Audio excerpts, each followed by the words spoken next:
Imagine you are owning a car auction business. Find a massive 30-acre paved lot, erect a couple of open-air steel lanes, hire an auctioneer with an insanely fast-talking voice, and watch millions of dollars in inventory roll past the block every single week. But here's the strange part. A car auction is one of the very few businesses on earth where you make money when a car sells. You make money when a car doesn't sell. You take virtually zero inventory risk because you never actually own the vehicles sitting on your lot. And yet, it is an industry where well-funded operators with decades of experience routinely go completely broke. Look, by the end of this video, you will know exactly how the hidden economics of car auctions work on the inside, how they turn pure transaction velocity into tens of millions in cash flow, why relying purely on standard buyer and seller fees is a quick path to bankruptcy, and why running a car auction isn't really a car business at all. It's a high-stakes combination of a logistics hub, a commercial bank, and a real estate engine disguised as a glorified parking lot. To really understand where every single dollar goes, you first have to realize that car auctions are not a monolith. They come in three completely distinct operational tiers, each with its own cost structure, capital requirements, and profitability profile. First, you have the localized, independent dealer-only wholesale auctions. Setting up a mid-sized, 4-lane physical facility capable of staging 1,000 vehicles on any given sale day requires an upfront capital expenditure of roughly $5 to $10 million. Now, you might assume the asphalt is the biggest expense, but the real cost lies in civil engineering, stormwater retention ponds, perimeter security fencing, specialized high-output LED lighting, and high-definition multi-angle camera arrays designed to capture every microscratch for digital condition reports. Second, you have the salvage and insurance mega-auctions, dominated by global giants like Copart and IAA. Building one of these industrial-scale hubs requires $30 to $50 million upfront. Because these facilities deal with crushed, flooded, and total loss insurance vehicles, their real estate footprint often spans over 100 acres. The capital gets gobbled up by specialized heavy-duty front loaders, massive vehicle processing check-in bays, environmental hazardous fluid containment infrastructure, and extensive security operations to protect high-value parts vehicles. Finally, there is the rapidly expanding digital-first marketplace model, popularized by platforms like ACV Auctions, Bring a Trailer, and Cars and Bids. Launching a digital auction platform eliminates physical real estate overhead entirely, dropping initial capital requirements down to around $1 to $3 million. However, that capital doesn't just sit in the bank. It gets funneled directly into proprietary software architecture, mobile app inspection algorithms, field inspection agent networks, and aggressive digital customer acquisition campaigns. Now, look, let's talk about how the money actually flows in, because this is where the core business model becomes absolutely brilliant. A traditional car auction does not make money like a retail used car dealership. Dealerships buy low, hold inventory on their balance sheet, take on market depreciation risk, and try to sell high to make a retail profit margin. An auction company completely flips this on its head by acting as a toll booth on transaction velocity. When a car rolls across the lane and the hammer drops at $15,000, the auction collects cash from both sides of the transaction. On the sell side, the auction charges the selling dealer a listing or lane fee, typically ranging between $75 and $200, just to run the car through the building, regardless of whether it sells or not. If the vehicle successfully sells, the auction also takes a tiered seller commission. On the buy side, the buying dealer pays a standardized buyer fee. For a $15,000 transaction, the buyer fee usually lands somewhere between $400 and $600 depending on the fee schedule. That means on a single $15,000 transaction, the auction extracts $800 to $1,100 in combined gross revenue without ever taking legal title to the vehicle, without risking capital on depreciation, and without caring whether the car was a profit or a loss for the dealers involved. Here's the thing, though. If you only collect buy and sell fees, you are barely keeping the lights on. The real fortune in the auction business is hidden inside ancillary services. Think of a physical car auction like an international airport terminal. The airport doesn't make its massive profit margins on the landing fees paid by airlines. It makes its money on the $20 airport lounge access, the $30 a day long-term parking, and the marked-up concession stands. In the car auction ecosystem, those hyper-profitable extras fall into four main categories: floor plan financing, reconditioning, title processing, and logistics. Let's break down floor plan financing first, because it is the single largest profit multiplier in wholesale automotive.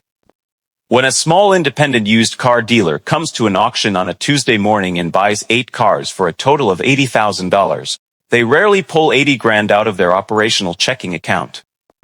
Instead, they use a floor plan, a specialized short-term revolving line of credit. Many large auction groups operate their own internal floor plan financing arms, or partner closely with preferred lenders. The auction charges the dealer an upfront floor plan fee, say, $100 to $150 per car, plus an interest rate that compounds daily, alongside curtailment fees if the car isn't sold within 30 to 60 days. By stepping into the shoes of the bank, the auction converts a simple one-time transaction into a continuous, high-margin interest revenue stream. Next comes the reconditioning and cosmetic prep department. If a franchise dealership drops off 50 off-lease sedans that look dirty and have minor scratches, those cars will fetch significantly lower bids on the auction floor. The auction steps in and offers full-service reconditioning packages. They charge $200 for a deep interior detail, $150 for paintless dent repair, $300 for bumper resprays, and $50 for a computerized wheel alignment. The auction executes these services using low-cost bulk labor and automated wash systems, generating gross profit margins on reconditioning that routinely top 70 to 80%. Then you have transportation and storage fees. Auctions operate massive fleets of auto transporters or contract with regional haulers to pick up trades directly from dealership lots and deliver sold vehicles to buyers across state lines. They mark up these transport routes by 15 to 25%. And if a buyer fails to pick up a purchase vehicle within the mandatory grace period, usually 48 to 72 hours, the auction automatically triggers daily yard storage fees ranging from $25 to $50 per car per day. When you have a lot holding 5,000 cars, storage and gate management fees alone can generate thousands of dollars a day in practically zero-cost operational revenue. To maximize these revenue streams, successful auctions employ highly engineered behavioral design and engagement strategies inside the arena. The physical layout of a classic auction ring is intentionally designed to trigger sensory overload and urgency. The rapid-fire cadence of the auctioneer's chant, combined with the physical movement of vehicles entering and exiting the lane every 45 seconds, forces buyers into split-second decision-making. Auctions deploy trained ringmen, or spotters, who stand directly in front of the crowd, making direct eye contact with dealers, shouting loudly when a bid is received, and creating a hyper-competitive atmosphere. Furthermore, modern physical auctions seamlessly integrate simulcast digital bidding feeds onto giant LED screens above the physical lanes. By pitting a live dealer standing in lane 2 against an online bidder sitting at a desk 300 miles away, the auction doubles the buyer density per vehicle. This increased competition drives up final hammer prices, which directly elevates the auction's percentage-based fee tiers and keeps selling dealers fiercely loyal to their platform. So, if the business model is this powerful and collects toll revenue at every single stage of the process, why do so many auction operations fail? Why isn't every car auction owner instantly sitting on a fortune? It comes down to 3 massive operational traps: credit float risk, fixed cost leverage, and arbitration buybacks. First, let's examine credit float risk, which is the absolute silent killer of physical car auctions. A wholesale auction acts as a central financial clearinghouse for millions of dollars every single week. When a car sells on the block, the seller expects to receive their check or wire transfer within 48 to 72 hours. However, the auction often grants credit terms to the buyer, allowing them several days to settle their account via floor plan or bank wire. This creates a massive cash float window. If a major multi-location dealership group buys 200 cars in a single week, representing over $3 million in receivables, and then suddenly goes bankrupt, suffers a fraud freeze, or defaults before clearing payment, the auction is still legally on the hook to pay out the original sellers. A single massive buyer default can wipe out an entire year of net operational profits in a single afternoon. Second, car auctions suffer from extreme sensitivity to fixed cost leverage. A physical auction facility is a heavy industrial infrastructure play. Whether you run 300 vehicles or 3,000 vehicles through your lanes on a rainy Thursday, your core operating overhead remains almost completely fixed. You still have to pay property taxes, mortgage or lease obligations, massive multi-million-dollar insurance policies, security teams, auctioneers, lane spotters, staging drivers, and administrative staff. If your weekly volume drops below your critical break-even threshold, say, 700 cars per sale day for a medium facility, your net margins instantly collapse into deep negative territory. The fixed costs stay flat while your fee revenue evaporates, creating a catastrophic cash burn rate. Finally, there is the hidden danger of arbitration claims and mandatory vehicle buybacks.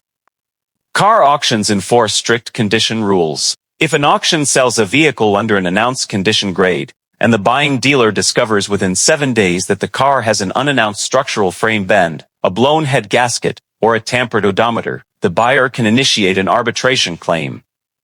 If the seller refuses to accept the return or goes out of business, the auction's internal arbitration rules often force the auction facility itself to buy back the defective car at full hammer price. The auction is then left holding a broken, depreciating asset that it must try to salvage at a massive loss. This brings us to the ultimate payoff scenarios and long-term financial metrics. In a mature, well-run physical car auction, operating margins typically sit comfortably between 25 and 35% EBITDA.